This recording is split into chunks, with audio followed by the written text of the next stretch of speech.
আলিল্লাযী ইয়ারতাকিবু বিদআতান ওয়া হুয়া জাহিল আন্নাহা বিদআহ, যেই ব্যক্তি না জেনে বেদাতি কাজ করে, যে ব্যক্তি বেদাতি কাজ করে, বেদাতি আমল করে, আর সে জাহেল মানে অজ্ঞ, সেই বিষয়ে জানে না যে সেটা বেদাত। বেদাত জেনে যদি করে তাহলে তো সে বড় অপরাধী, কিন্তু এই বেচারা জানে না যে এটা বেদাত আর বেদাতি কাজ করছে। কেন জানে না সে? লিআন্নাহু লাম ইয়াসিলহুল হক, তার কাছে হক কথা বা সত্য কথা সুন্নাহ পৌঁছেনি, সুতরাং বেদাতে আছে।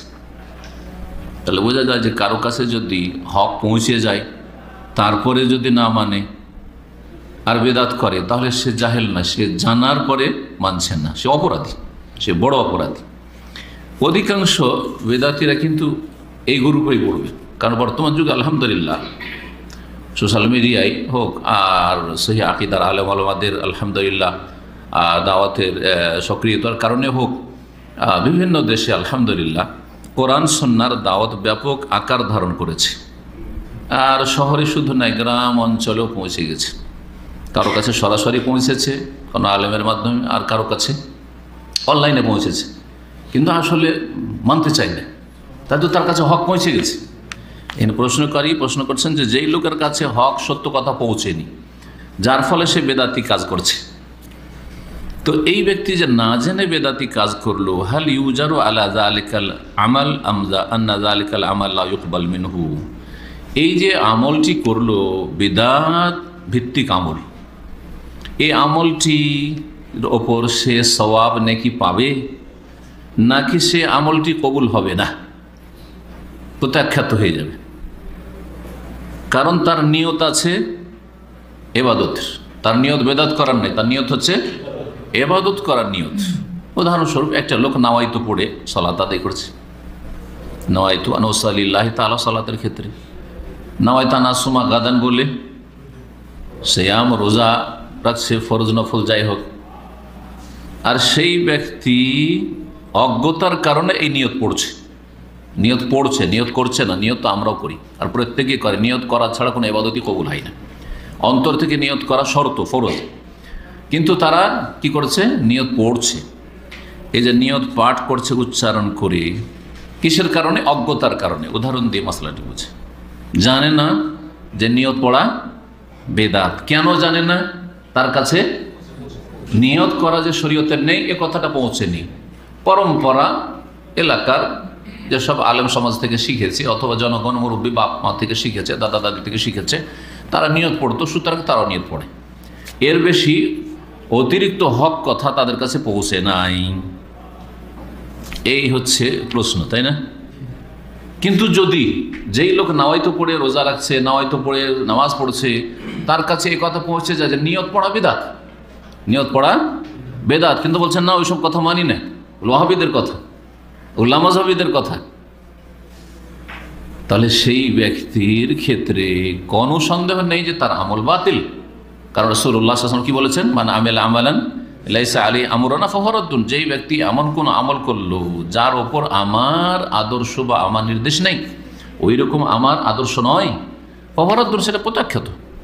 সে সেটা নিজে শুরু করুক, মান আহদাসা ফি আমরিনা হাযা, অথবা অন্য কেউ শুরু করেছে, তার মুরব্বীরা, সে সেই আমলটি দেখাদেখি করলো। যেই ব্যক্তি জানার পরে মানল না, হ্যাঁ, অস্বীকার করলো, অবিশ্বাস করলো, তদন্ত করেও দেখলো না, একটু পড়াশোনা করেও দেখলো না, সে অন্ধ অনুকরণ করতে থাকলো, ওর বিষয়টি বললাম। কিন্তু এই লোক, এর কাছে হক কথা পৌঁছেইনি, কোনোদিন শোনেইনি যে নিয়ত পড়া বিদআত। তো এই লোক এই যে সালাত আদায় করলো, নিয়ত পড়ে সিয়াম রাখলো যুগ যুগ ধরে, এর আমলটির ওপর কি নেকি পাবে, নাকি কবুল হবে না? নাকি কবুল হবে না, এই সওয়াল। আল জবাবে শেখ সালেহুল ফাওজান হাফিজাহুল্লাহ তাআলা বলছেন, একবার ছোট্ট করে জবাব দিয়েছেন, লা ইউজারু আলা যালিকাল আমাল, এই যে আমলটি করলো এর ওপর কোনো আজর, নেকি, প্রতিদান পাবে না, নেকি পাবে না। তাহলে চিন্তা করেন, যেই লোক নাওয়াইতো পড়ে সালাত শুরু করলো, নাওয়াইতো দিয়ে সিয়াম শুরু করলো, ইক্তাদাইতু বিহাজাল ইমাম দিয়ে সালাত শুরু করলো, জাই নামাজের দোয়া দিয়ে, হ্যাঁ, সালাত শুরু করলো, তিনটা বেদাত দিয়ে, সেই ব্যক্তি কিন্তু অজ্ঞতার কারণে করেছে, হ্যাঁ, জানেন না। তাহলে শেখ সালেহ ফাজল কি বলছেন, এই লোক এই সওয়াব এই পাবে, এই সালাতের সওয়াব পাবে? পাবে না, নাকি পাবে না? কেন পাবে না?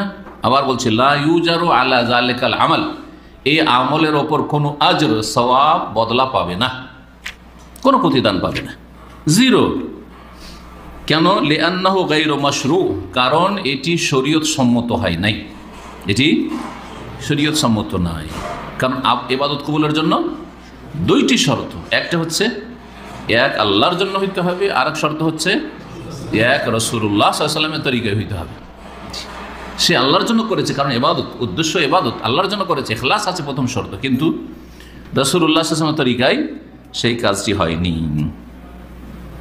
তবে শেখ সালেহ ফৌজান বলছেন আরেকটা দিক, ওয়ালাকিন ইয়াসলাম মিনাল ইসম, কিন্তু সেই ব্যক্তি গুনাহগার হবে না। বেদাত করলে যে অতিরিক্ত আরো গুনাহ আছে, সেই গুনাহটা হবে না। কি জন্য? বেওজরিল জাহলে ফাকাত, অজ্ঞতার ওজর থাকার কারণে। অজ্ঞতার যে অজুহাত আছে বা ওজর আছে, যে মাজুর সে বেচারা জানে না, সেই জন্য এই বেদাতি আমলের ওপর সে গুনাহগার হবে না। কিসের গুনাহগার হবে না? বেদাত করার গুনাহগার হবে না, কিন্তু তার এই ইবাদতের নেকি পাবে পাবে না। তাহলে একটি ইবাদত করতে গিয়ে দুটো দিক আছে। একটা হচ্ছে সেই ইবাদতের ওপর পারিতোষিক আছে, মানে প্রতিদান আছে, বদলা আছে আল্লাহর পক্ষ থেকে, পুরস্কার। পুরস্কারটা এই লোক পাবে পাবে না। আর একটা দিক হচ্ছে ইবাদত যদি ভুল করে তো গুনাহ আছে। হ্যাঁ, ইবাদত যদি ভুল করে তো গুনাহ আছে। এই লোক ভুল করেছে, কিন্তু অজ্ঞতার কারণে, ভুল করার কারণে সে গুনাহগার হবে না। কিন্তু এ যদি জানতো, শুনেছে যে এগুলি বেদাত, তারপরে ওইভাবে বেদাতি আমল করেছে, তাহলে তার দুটোই দিক কি ক্ষতি হতো। একটা হয়তো যে নেকিও পেত না, আর আরেকটা দিক হচ্ছে বেদাত করার গুনাহও হইতো।